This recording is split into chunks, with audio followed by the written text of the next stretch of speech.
Rise and shine, it's a brand new day. Ken can take the stage, ready to play. Weekdays at 10, the cars and the scene. Coffee in hand, they're living the dream. Aggression in their voice, got the whole town awake. Bringing fire to the mic, make no mistake. Shows in the corner, spitting out facts. Dropping truth bombs, ain't holding back. Ken in the morning, feel the heat. From 10 a.m. CST, can take a seat.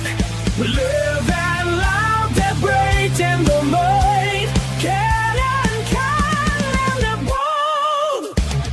Light up your speakers, crank up the sound. They're talking about life upside down. Opinions exploding like a sonic blast. In the studio, they're built to last. With passion and grit, they engage and ignite. Every single week, they're a force can't fight. From sports to politics.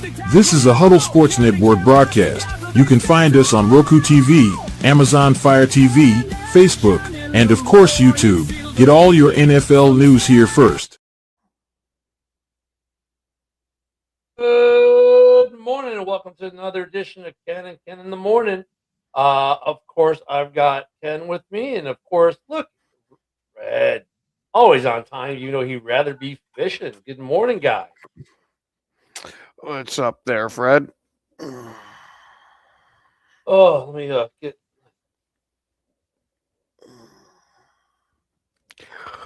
Well, it became official. They lured Philip Rivers out of the retirement home. Yeah, I know. We talked about it yesterday morning, and I went throughout my day, and then I was on an evening show last night. It's like, oh my God, he actually signed. So this is weird because he was a semifinalist to enter the Hall of Fame this year. Think about that for a second. Oh yeah, he just if he actually plays one game, if he plays one game, he resets his clock to now it'll be what was like 2037 or some shit like that. 2031. Well, if he plays, this year's considered 2025, so 2030. Okay. Yeah. For some reason, I thought it was longer than that. They had to wait. No, it's 5 years. Okay. That's just ridiculous. I mean, if Green Bay don't win the Super Bowl, I'd really love to see him win it. Because what's the major knock against Philip Rivers and why people try saying that Eli's a better quarterback when I think anybody with two eyes and not a bias is going to say Philip Rivers was the better quarterback. Actually, I saw a funnier reason why he came back. You want to know the real reason he came back? Because Matthew Stafford is about to break his all-time passing yards number.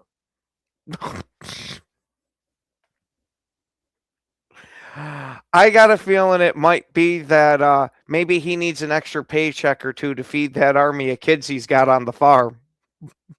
Bro, there's no way he spent the hundreds of millions that he made. Like it's a good joke, but he's still got money. I doubt money is the reason. Because what's he making on the practice squad? Like $8,000 a week or something like that. Not even 8,000. I'm telling you, it's Matthew Stafford too close to his record. Yeah, Fred, it's pretty much the same freaking shit here. We got dumped on with a bunch of snow last night, and now it's warming up. And we're getting rain mixed with it, so we got nothing but slush bullshit. I mean, think about it. Think about it. If you're Philip Rivers, right? Like, you never won a Super Bowl. Here you have a chance to hop on a team that's, they still got a couple games left, so you could really impact that record. If you could put a couple of wins together, like all of a sudden you get them a high seed in the playoffs. Like they did most of the heavy lifting already, dude. Like now you get into the playoffs. Go ahead, Ken. Not even that, Joe. I mean, you're right. But take it a step further. He gets them a playoff win. I was going to say, I wonder if this is a bit of a pissing match with Joe Flacco, that you can't just be the only guy coming out of the nursing home to win games. I'm going to do this shit too. So the dude's 44, turns 45 on Tuesday. on Tuesday, turns 45. Here's the thing, and I think he starts this weekend, to be honest with you, because he is their best option. But look, if he gets him a playoff win, that's a feather in the cap. And let's go a step further. I know we go, oh my God, he's just a semifinalist. If you know you're getting in the Hall, you probably don't sign the contract. If you think there's a good chance you're not going to get in this year for whatever XYZ, and these guys know the lobbying and the politicking and all that, it's their club. It could be one of two things. One, he knew he was going to get in. He's like, I really don't care. It's more about the game, and I want to accomplish this goal in life. And I can show my kids and my grandkid that it can be done. How crazy is that? Or two, like he knew he didn't have it. He wasn't going to get in. He's like, Eli's got 2 rings. He's not even in. I have no rings. I have no playoff wins. I don't think there's no. He's got playoff wins. He went to the AFC Championship. So he's got a handful of those.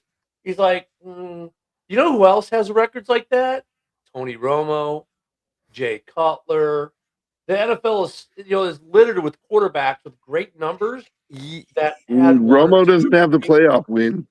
No, he doesn't have the playoff win. Romo has 1. Cutler has like 3, right? Because Cutler went to an NFC Championship. So I mean, you got some saying though. Philip Rivers is kind of in that batch, in a weird way. He's got some more records, like all-time leading passing record. Okay, great, but I mean, he's kind of in that batch of quarterbacks with really superb numbers. We would look at and you go, as a fan, we look at and go, yeah, I don't see why this guy wouldn't be, but no Super Bowl ring, no MVP, right? One of the biggest qualifiers. I'm sorry. Go ahead.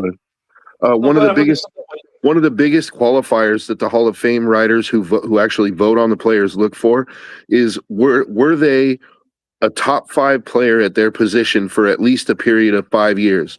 And if that is one of the heavy criteria that you're using, I don't know how you can keep Philip Rivers out. He was definitely he may not have ever been the number 1, but he was definitely a top 5 for most of his career. This is from his Wikipedia, of course. So, okay. His playing career is hilarious. San Diego / LA 2004 2019, Colts 2020, Colts 2025, the present. Right. Coaching, he's been coaching since 2021. Not far from me here, and they've been doing phenomenal. He was NFL Comeback Player of the Year in 2013, 8-time Pro Bowler, NFL passing yards leader in 2010, passing touchdowns co-leader in 2008, passing rating leader in 2008, completion percentage leader in 2013, San Diego Chargers 50th anniversary team. That means nothing. And then everything else he has is NCAA records. NFL records, he has 1. 25 consecutive pass completions, which he ties Nick Foles and Ryan Tannehill with. His completion percentage for career right now, 64.9%. TD to interception ratio, about 50-50, 421 to 209, or 2-1, I mean. Passing yards, 63,440 with a passer rating of 95.2. That's his career. I mean, solid, but maybe not Hall of Fame.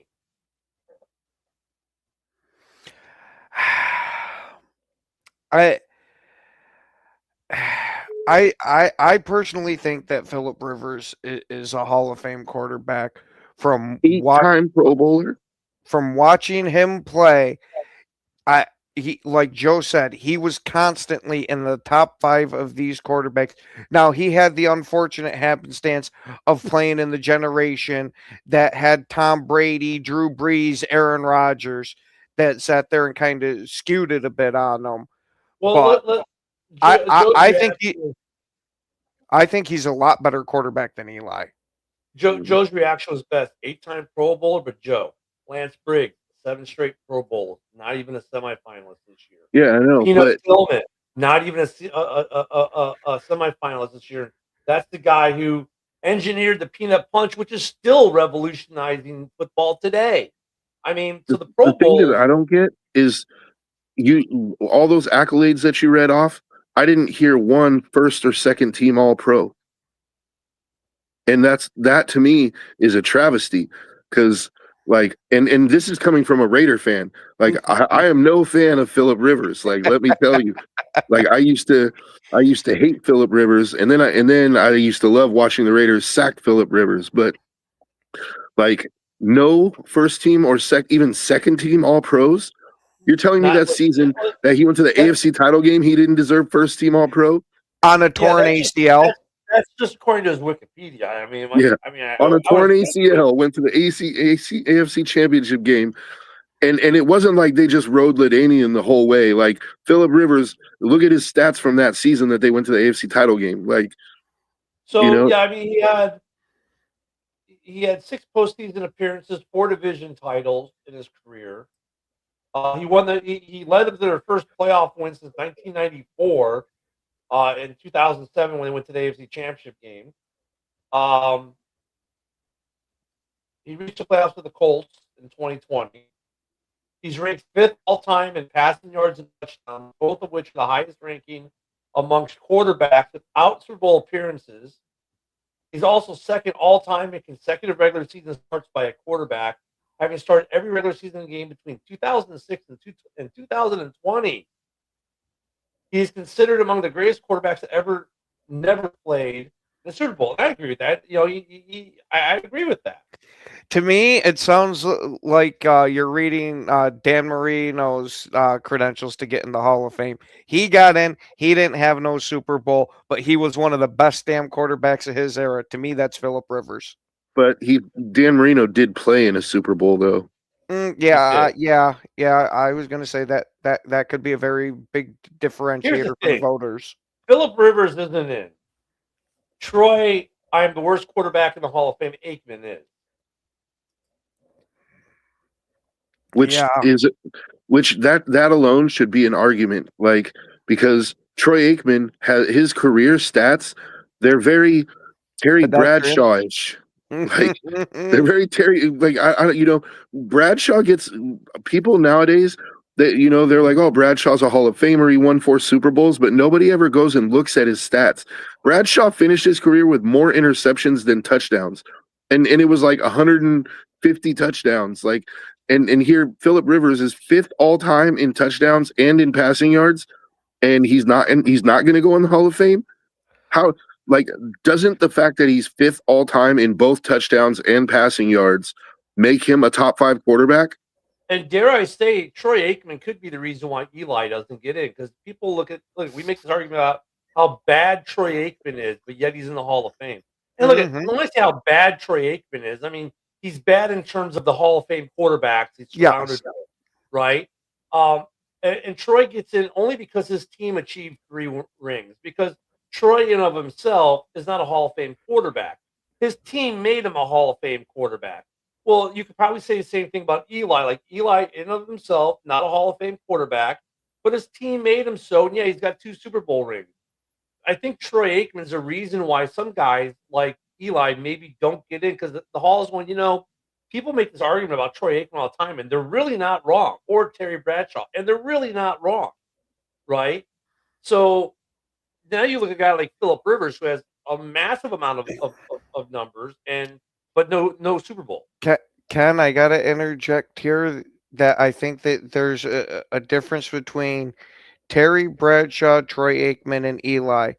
How many Hall of Famers did both of those guys play with versus how many Hall of Famers Eli's playing with? You don't hear.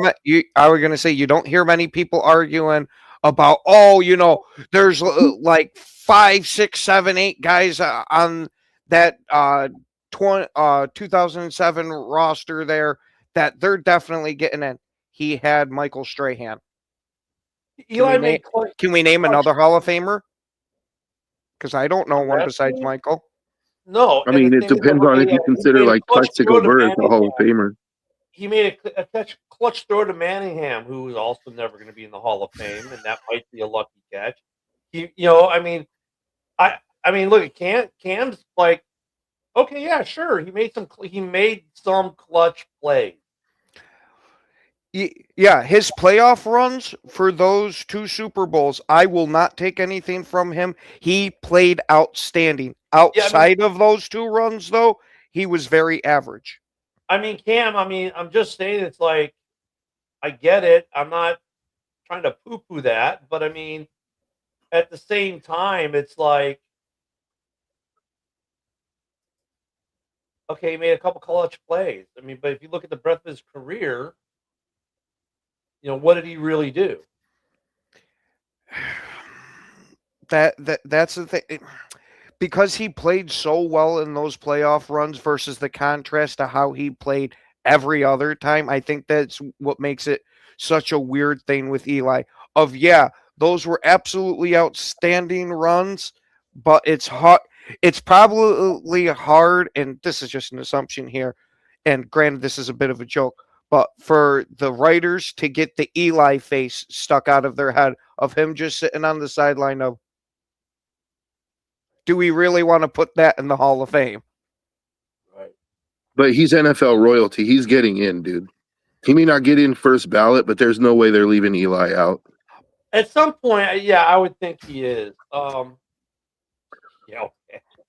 Philip, come on. It's a little bit too soon, buddy. Let's not Joe him now. With Brock. Joe's already got a gold jacket on Brock Bowers. Hey, you might want to watch out about talking shit about Brock Bowers. You might make Joe renege on his thing about not saying that. Believe me, I will never say another bad word about Brock Bowers. And the playoffs are coming up, Ken. I will never ever say another bad word about Brock Bowers. That son of a bitch is the best football player to ever touch a field. Best tight end, at least. He is the best. He's the best player ever. Crown this guy already. I'm not taking any more fucking chances. Look at even Romo has better numbers, I think, career-wise than Troy Aikman does. So does Jay Cutler. I mean, Romo is just he won 3 Super Bowls. Okay, great. I mean, if you put, I'm just saying, you compare Rivers. Okay, let me ask you this: who would you rather have in your team, Philip Rivers in his prime, or Troy Aikman in his prime? I'm taking Philip Rivers hands down. Yeah, not even close. Taking Philip Rivers. Troy Aikman. I thought you were going to say Eli Manning. Ooh, that's a good one, Ken. What? Did you hear Troy Aikman or Tony Romo? You know what? As mediocre, as pedestrian as Aikman's numbers are, he did win some big games, and you got to give it to him. They won 3 Super Bowls. Don't get me wrong, but during that phase when they were the Niners and the Cowboys had that rivalry in the mid '90s. Dude, the Niners were a stacked fucking team, and Troy Aikman went into their house and beat them in the NFC Championship game. Yeah,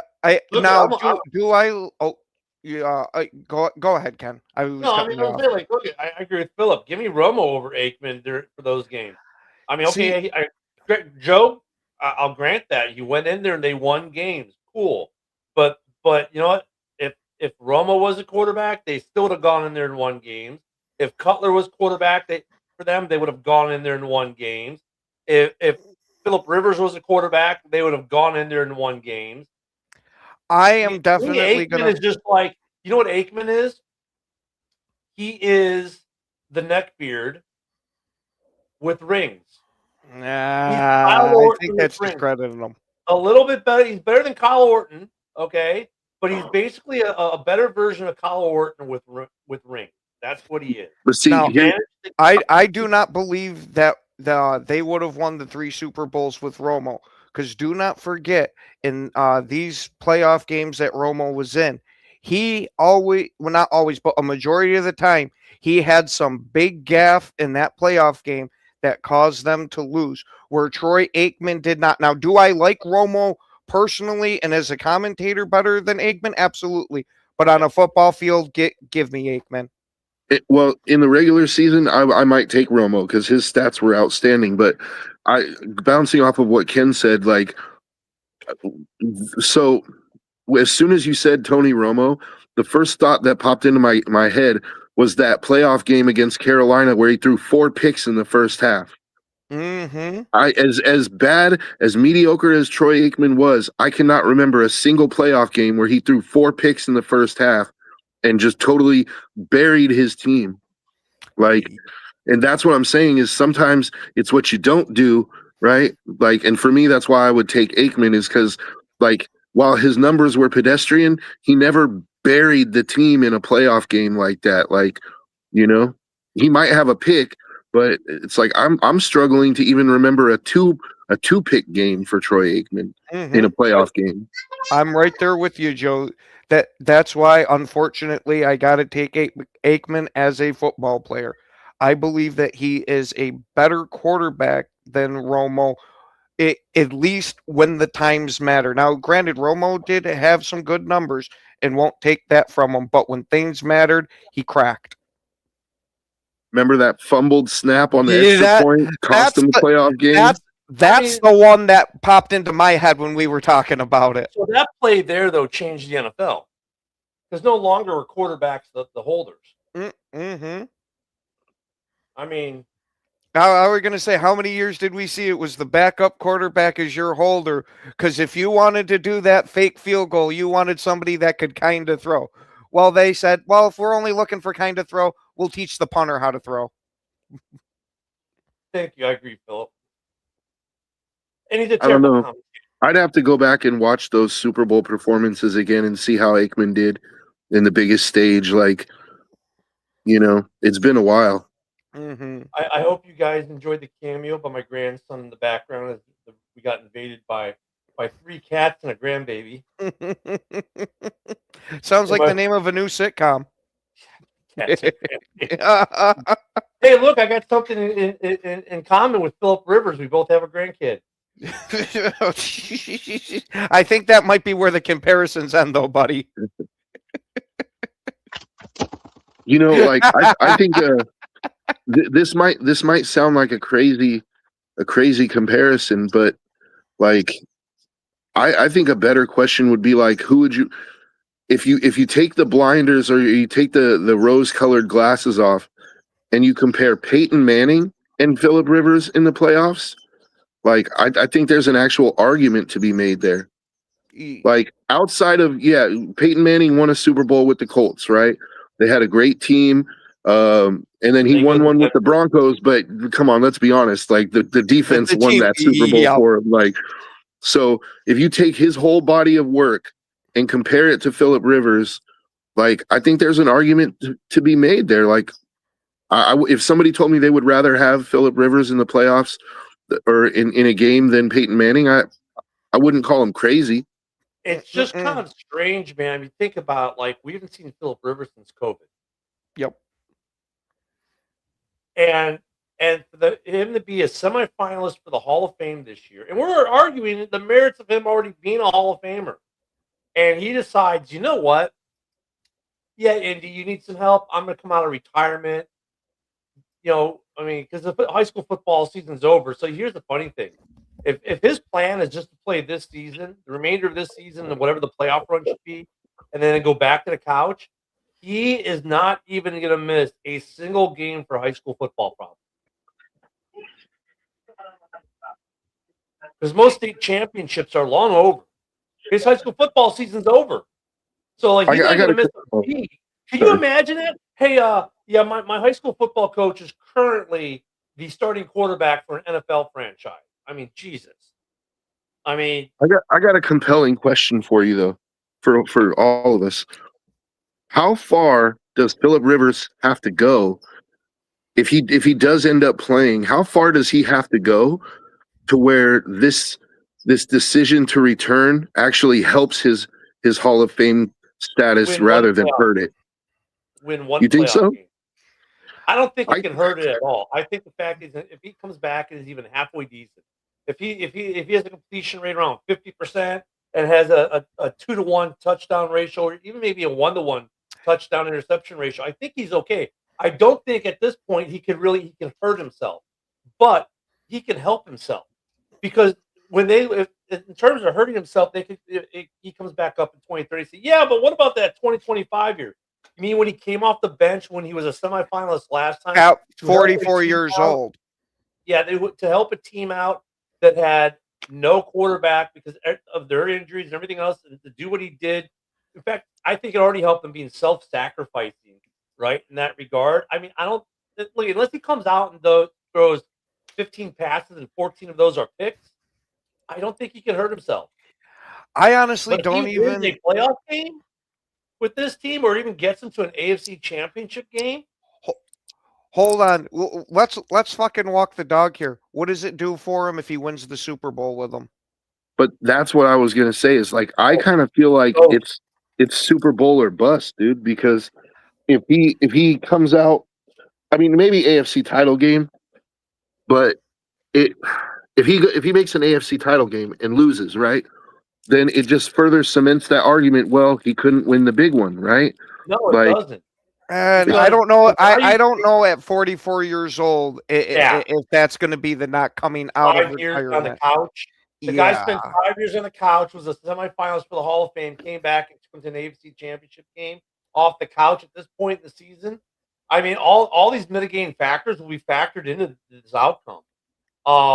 If he gets to a Super Bowl, I mean, if he just even gets to the Super Bowl, and let's say they get the Super Bowl and get destroyed, who cares at that point? He got the Super Bowl. Yeah, and shit. Even if it's that they just ride Taylor for it, him just being there, I think would be enough.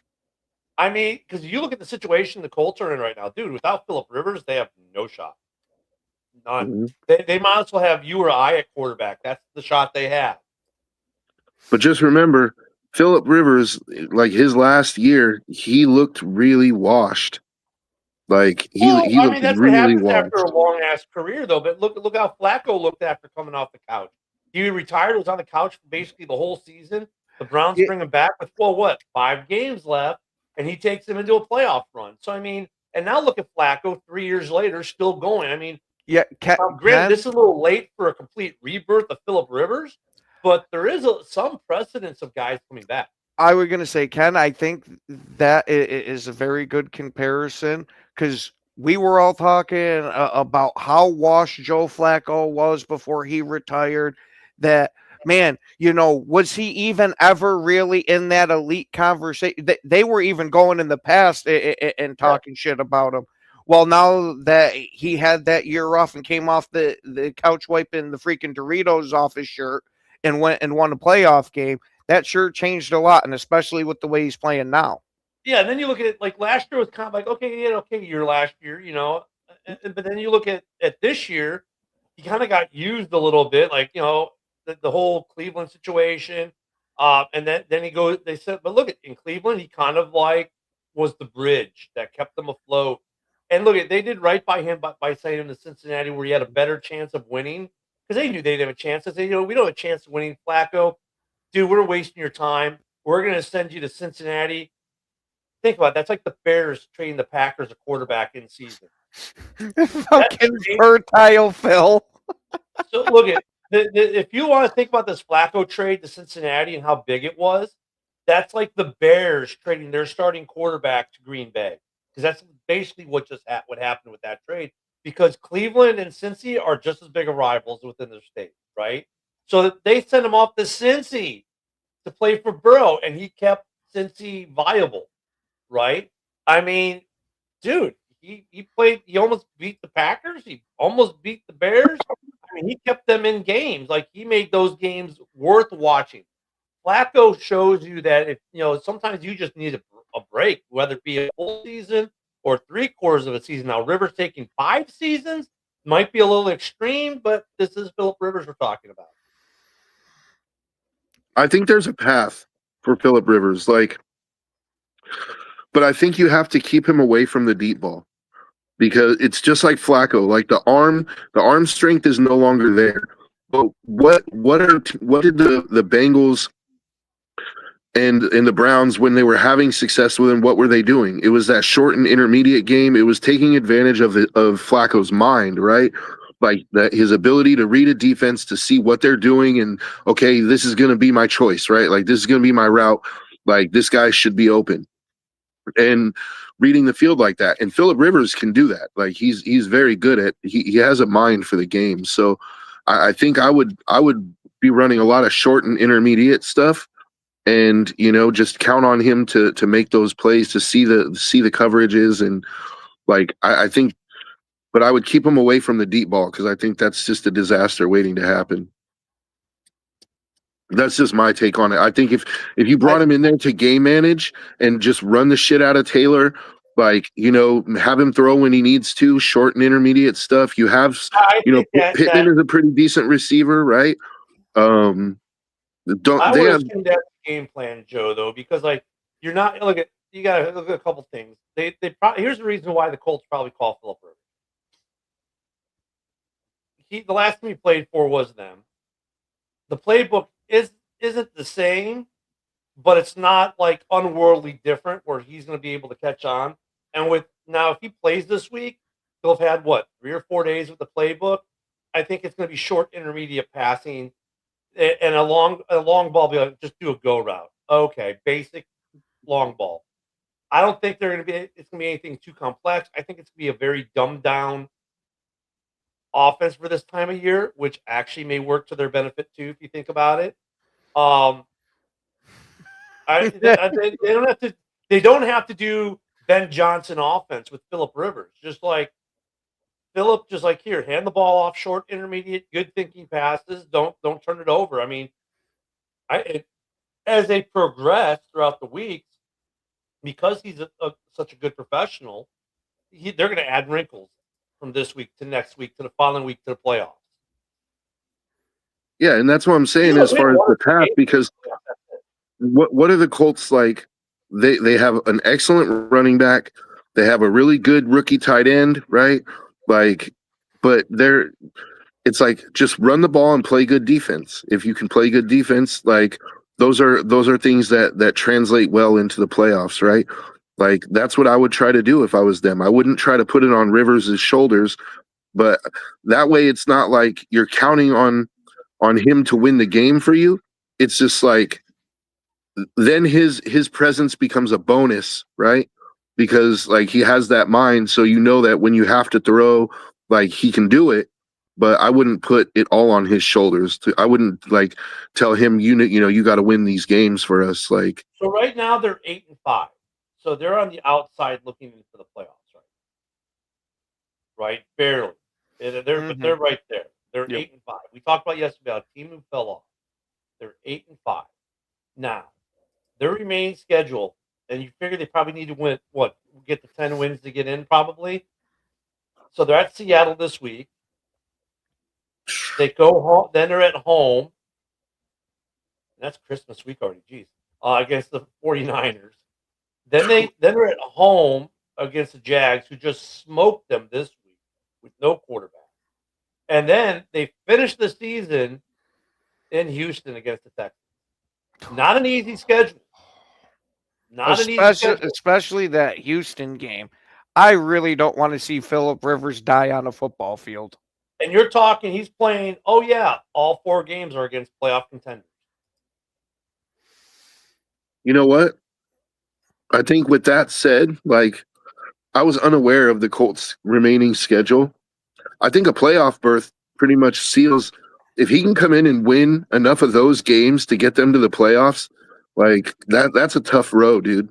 To come out off the couch and go beat the Niners and go beat the Texans and beat the Jags, like that's just getting them into the dance. I think cements his Hall of Fame status. How do you game plan for Philip Rivers this week? I think that's the answer. Nah. I mean, you figure here they're going to get a lot of Taylor. You got to figure, he signed on Tuesday, so he probably got a little bit of work in Tuesday. Got some, got the playbook, did some homework. Wednesday, got a practice in. Thursday, got a practice in. Friday, did a walkthrough. Got on an airplane Saturday, kept reading the playbook, and then he's playing a game Sunday on the road in Seattle. How much work is he really going to get in? How much, he doesn't know any of these players. Were any of these guys even on the team outside of his running back when he was here last time? Maybe Pittman. Was Pittman? How long has he been in the league? I don't remember, honestly. How many of these guys were on the team in 2020 when he was here? So he has very little familiarity with any players, possibly maybe one or two or three, and so if you're look, this is a week right now. If you're doing predictions, which we are doing tonight on JB's Roundtable, you're going to look at this game and go, "This could be an upset." This game has upset written all over it. Why? Because how do you prepare your defense for Philip Rivers? Well, it's going to have to be very basic, but then he's going to do something. He still is Philip Rivers. That's going to surprise them. He's going to complete some passes that they're like, "Well, we didn't think he was going to be ready to do that." I think he's in that situation. Like, if he wins 2 of these games and gets in the playoffs, or his kid's as old as the best. I mean, dude, his oldest kid might be old enough to be playing in the league. If you think about it, he's got a grandkid. So, I mean, if he wins a game, if he wins this weekend or wins 2 games, I mean, for him, complete success. They get a playoffs, it almost cements his gold jacket. Yeah, I gotta 100% agree with you. And if there. he doesn't, it doesn't hurt him because look at who they're playing against. And he's like, "Hey, I sacrificed, to help." I wasn't convinced. I think that even helps him even still. That you had enough balls to go in there as an old man and play against these teams. Now, here's a bigger and question. all 4 of these teams like are playoff contenders, but a few of them are hot. Like the Jags right now, they won 6 straight games, something like that. Like the Texans are making a run. But here's the thing: how is he going to do that first time he gets hit? Dude, I can tell you what. Being 45, and I think I'm the one on the panel who's been that age. Well, no, wait, Joe, how old are you now, Joe? Joe's right around there. Joe's around there. You know what it's like at 45. Anything you do has a little more pain than it did when you were young. Can you imagine being 45 taking a hit from an NFL linebacker? Bro, I'm 43 and it hurts. I'm going to be 43 next week and it hurts to yawn, dude. Like, dude, when I got the 50, it was like certain things that you think would be easy, like sometimes like even putting on socks gets you a little bit of pain. Getting out of bed. Yeah, getting out of bed, right? So here's Philip Rivers. And here's the thing though. I think shape-wise, I think he's gonna be in shape. Why? He's been coaching high school. He's probably he's in the weight room probably still every day. He's doing those things with his high school kids.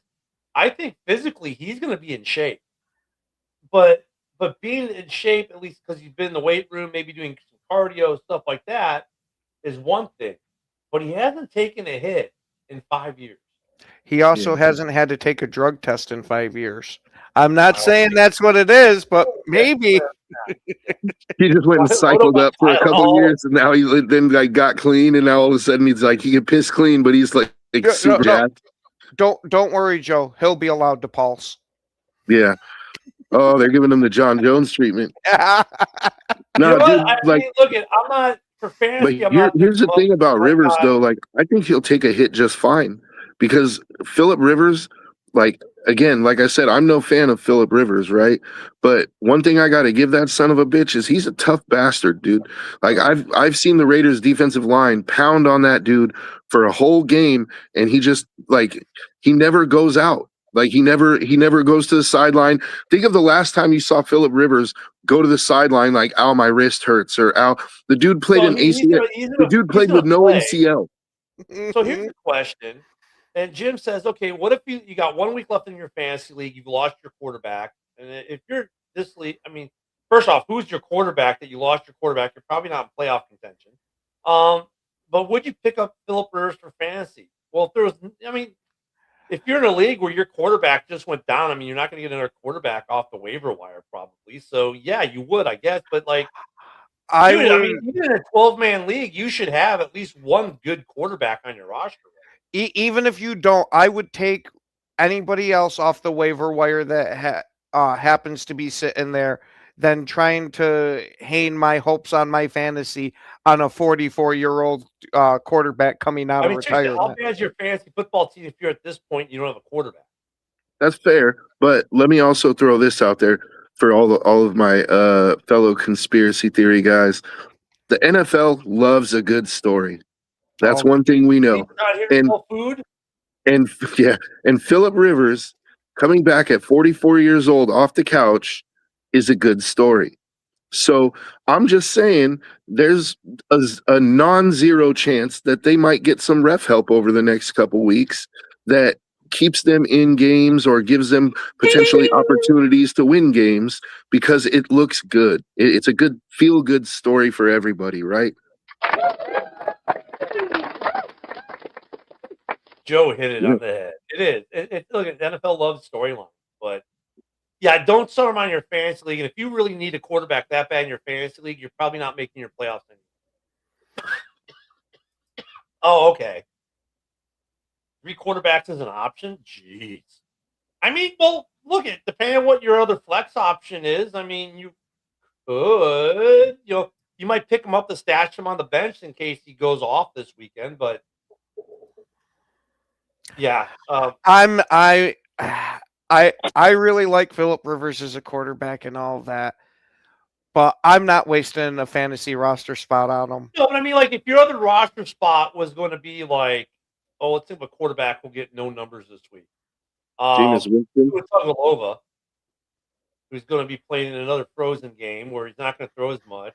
I mean, if you've got if you're a third quarterback in your fantasy team that you're playing, or maybe Shedeur Sanders, or who might get picked off 2 or 3 or 5 times this weekend against the Bears. I mean, Geno Smith. You can't do any worse than Geno Smith if you're starting Geno Smith on your fantasy roster. So I mean, if you're in one of those leagues where you're starting multiple quarterbacks and your second quarterback is like one of these bottom end guys, Philip Rivers can't do any worse for you than say Geno Smith. Yeah, go ahead and give yourself a round of applause for that Geno Smith take, dude. Like, can't do any worse than Geno, dude. Cannot do any worse than Geno. We'll give you the golf clap on that one. Like, but the thing is like, does 10 wins get you in the playoffs in the AFC though? It might. Like right now, I think they the 7th seed has 9 wins already. All right, so the Pats are 11 wins they're getting in. Let me hit the 4 division leaders first. The Pats at 11. Then the North is going to get 1 team in because right now the Steelers at 7 wins. The Ravens are a game behind. The Jags are at 9 wins. The Broncos are 11. There's your 4. Now, after your 4, then you got the Chargers with 9 wins. The Bills with 9 wins. So there's 2. And now your 8-win teams are the Texans, the Colts, and the Colts. And then hanging behind them at 6 wins are the Rape Cave and the Chiefs. But all 3 wild cards have 9 wins, right? No. 2 have 9 wins. The Bills, the Bills are at 9 wins, and the Chargers. Then you have 3 teams at 8: the Colts, the Texans, and actually the Colts and the Texans. Yeah. So are the Texans the 7th seed right now? Technically, yes, on tie break, I believe. Well, that's good for the Colts because they play them in a couple weeks. Mm-hmm. Yeah, so the Texans won their first meeting. So if the Colts, then you get all the other different tie breaks. But yeah, I mean, honestly, like, and look at the Chargers. They're only a game behind the Chargers, a game behind the Bills. The Chargers have a pretty decently schedule. The Bills, I think, have the easiest of the schedules, even though they got the Pats one more time. But look, it's totally feasible for them to get in. But I think you're looking 10 wins minimum to get in. Of the next 4 games, the Texans, probably win at least 2. The Chargers probably will win at least 1. The Bills are going to win at least 1. So that's what I'm saying. 10 games is your minimum. And look, it's the same thing in the NFC. In the NFC, 10 it's going to be now. The NFC is actually a little bit easier in a way, but there are more teams in contention. The NFC, you're looking at minimum 10 games to get in, probably 11. And I'd say the AFC is probably to get in it's 10 to 11 games. So yeah, they could. Look, they're right now basically for all intents and purposes tied for the final slot. They got to overtake the Texans at minimum. And look, you could still win the division because remember the Colts. If you look at their schedule, okay, they're a game behind the Jags. They just lost to the Jags, right? They played the Jags. They still got 2 division games. Mhm. They finished against the Jags and the Colts. If they win both those games, they could be in first place. Yeah, that's why I like their chances because of that. The fact that they're still in contention for their division and they're one game out and they get to play the team that's ahead of them. Like Mhm. the table is set for Philip Rivers. Like he Now, just no has to Sauce come in and win. Gardner. That hurts them defensively. They lost Sauce, but they were good without Sauce. Sauce just made them better. Remember, they were a 6-7 win team without Sauce. So at that point in the season, so that hurts, but it's not. It's kind of like with the Bears right now, with like Stevenson going down when Jalen came back. Cool, but their backup leads the NFL in interceptions. So your backup is still really good. They got that situation with the Colts. Yeah, Sauce is gone, but their backup was the starter for the first half of the season. So they're okay there. They're still a very good defensive team. They're still going to be a good offensive team. And I think Philip Rivers, with him coming in too, versus with say a rookie or a younger player, decision making is what's key for Philip Rivers. Not turning the ball over, not making bad decisions. We know Philip Rivers makes pretty good decisions overall. So all he's got to do is, be neckbeard. Be Kyle Yeah, Orton. but Philip At Rivers minimum, also be Kyle Orton. Take care of the football. He's got two jobs: take care of the football and try to make a play or two in the game with his arm. yeah, but the thing with Rivers though, one thing that over his career, he has that riverboat gambler in him, dude. Like he really does. Like he's thrown Philip Rivers, if he has an opportunity to take a chance, he's going to take it, dude. And that's I what think he worries me takes about it. chances more or less, though, if he has to, not because he wants to at this point. Yeah. Well, that's what I agree with you. I think if that's the approach he takes, where it's like, if it's absolutely there, I'm going to take it, but and not try to force it, he could do it. But I just hope that he's not like, taking all his money and like putting it all on black on one roll, like, fuck it. Let's do this. I'm either going to double up or I'm in the poorhouse, dude. Like, I don't want to see that Philip Rivers, like, you know. I am just wondering how much of his family he's flying out to either Seattle or going to fly into Indy for that first home game.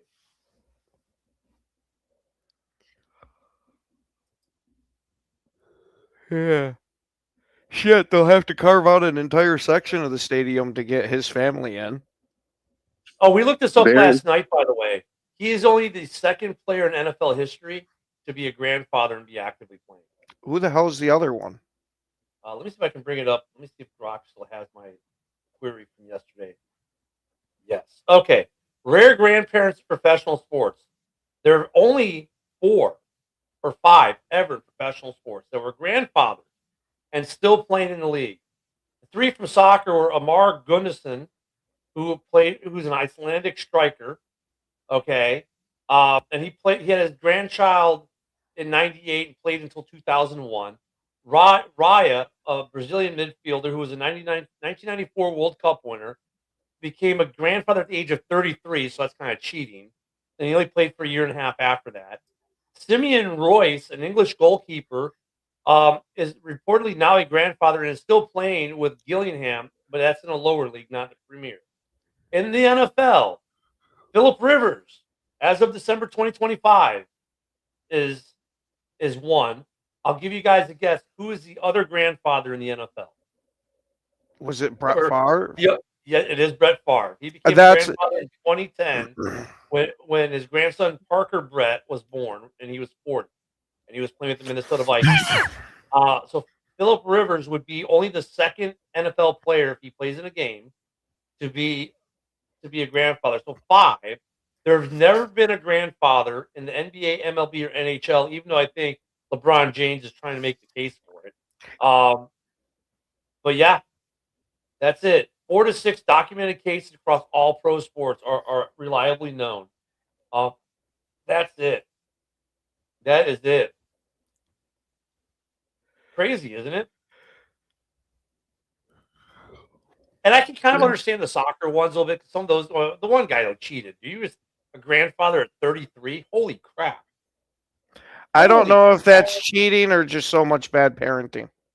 A little bit of both. I mean, and some of these guys, like the one guy who's still playing in the lower divisions, like if you ever watch Welcome to Wrexham, their first year when they're that low division they're in, you had some guys who are long in the tooth, just holding on to play. So I can understand that. That's like that. Yeah, documented. Yeah, how many? How many?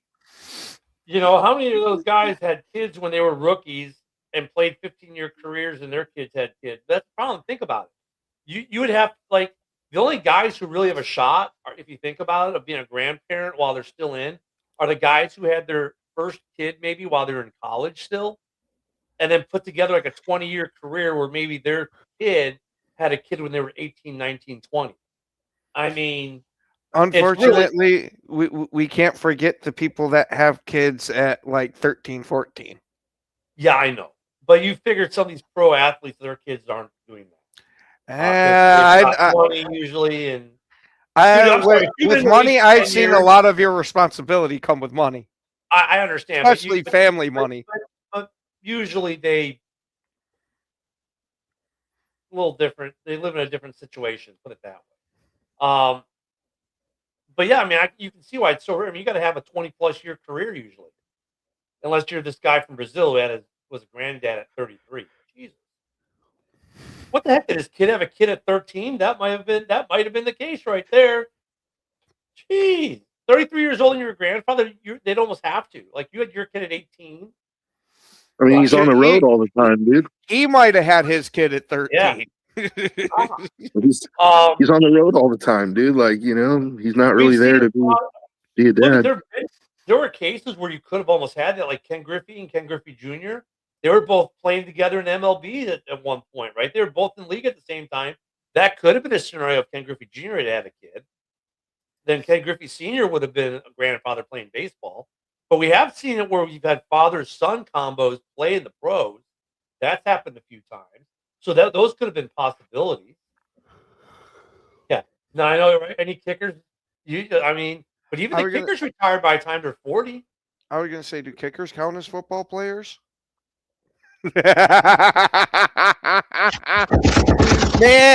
I think I hurt Ken's pride on that one. Did you see his face? Bass, Sebastian Janikowski. I hereby do this to Ken. I don't know. That one seemed to touch a little close to home. You should go in the Hall of Fame this year. Ken, get on the brick wall. Yeah. There's no respect for kickers. Don't get mad at me. You had to have Pat McAfee go out there and say that kickers are people too. I mean, some of the kickers. I mean, even though like Vinatieri, like how old was Vinatieri when he retired? He was early 40s. I think somewhere around there. So even kickers usually retire out before that point. Like Martin Gramatica played till he was damn near 50. And what's that? Morton Anderson too. Morton Anderson played a long ass time too. Yeah, but are grandfathers? Are these kickers having kids where they can be grandfathers? If Bronny gets someone pregnant and LeBron's still in, that could have been so. I mean, you've had a couple cases where it could have happened. Father son both playing professionally at the same time. But yeah, I'm surprised none of them were grandparents. Then again, that's where you get into that whole documented thing. Man, it's going to be interesting this weekend, dude. Like to see, because I think I don't know how much it's going to tell us. Like, Rivers' first game back.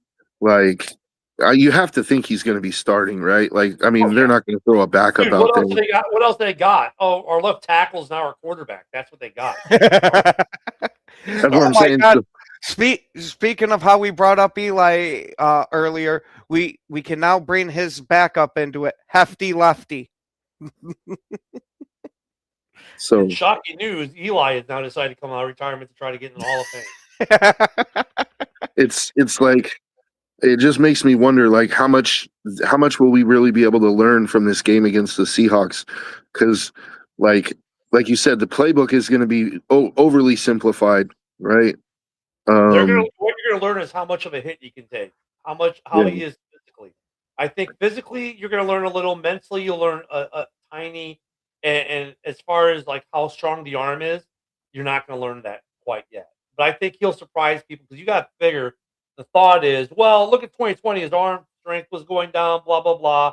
Now it's been 5 years. They're going to think, oh, well, he can't do anything. I almost would bet that if I'm Seattle's defense when they're like, there's not going to be anything over 20 yards. They're not going to do anything deep. And I bet Philip has, and then watch, Philip comes out with a fresh arm and hits someone for 35, 40 yards. Watch it happen. People are like, but dude, you got to remember one thing. It's not like Philip has just been on the couch. He's coaching high school football. He's on the whole football field. He is still slinging the rock around a little bit. You're going to tell me that he wasn't slinging the rock with his receivers? Oh yeah, that he wasn't showing his quarterbacks thing. That he hasn't been throwing the ball around some. Yeah, knowing how competitive Philip Rivers was, I can 1000% see him doing that. Mm-hmm. Yeah, there you go. But they need that. They need that win badly, though. Like, just to stay in it. Like, they gotta beat Seattle. This in. The new starting quarterback for Seattle this week will be Eli Manning. He's paid the Ginger Jesus to not play this week, so he can. All this does is remind me of the video there that I just saw this morning. Since Rivers is coming out of retirement, they said they took the scene from Spider-Man there, where it's the Green Goblin mask talking to the Green Goblin there, and it's Tom Brady's helmet on the shelf talking to him. Hey, are we doing an MMA show today before we run out of time?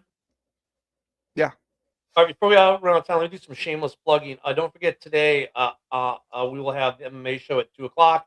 Tonight at 7 p.m. Central, we have Palace Hall. At 8:30 tonight, there's going to be JB's roundtable, so we'll be doing our predictions for the week. Also, don't forget you can catch all these shows. Yeah, all these shows on Rumble at Ken the Bear Fan on Rumble. Please go give us a follow and hit that subscribe button over there so you never miss any of the shows.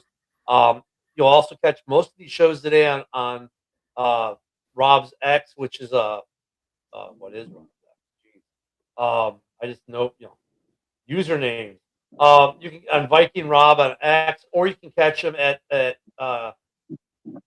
Talking Sports 18 on X, which will show up as Ken the Bear Fans too. It's my secondary account that I'm on right now.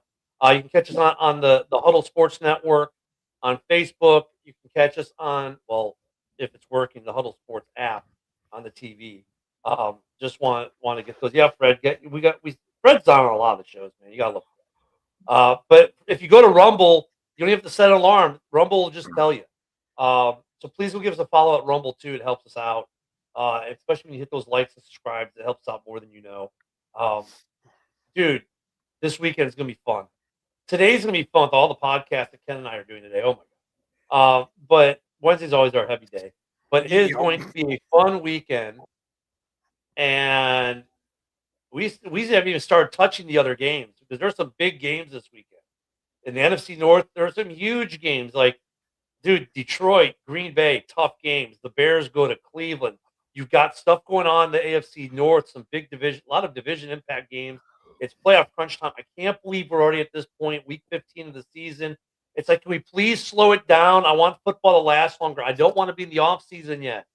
Can we? I know we're only like 2 months away or so from being in the off season, about 2.5 months out. Like, no, I don't want the months. I love the weather in the summer, but I don't want there to be no football. So yeah, guys, we got a lot of stuff coming up for you today. Definitely check us out. Thank you, everyone, for being in the comments today and giving us a watch. Be with us every day at 10 a.m. Central. We're always having some kind of fun. And maybe you'll even see Joe do a dance. Nope, not this time. Okay. Especially when he's not advocating for the Miami Dolphins cave that they now have. And look, we talked about yesterday, but dude, like the Dolphins very sneakily get themselves back in the playoff pick. I don't think they get in, but still, that's the cave that they have. I created the title of the rape cave. We will not call it by anything else. Ken's rape and on that note, we have to bow out. JB is next, talking Lions football. Thanks, everyone. We'll see you again tomorrow. Have a great day, or we'll see you later today. Have a great one, everyone.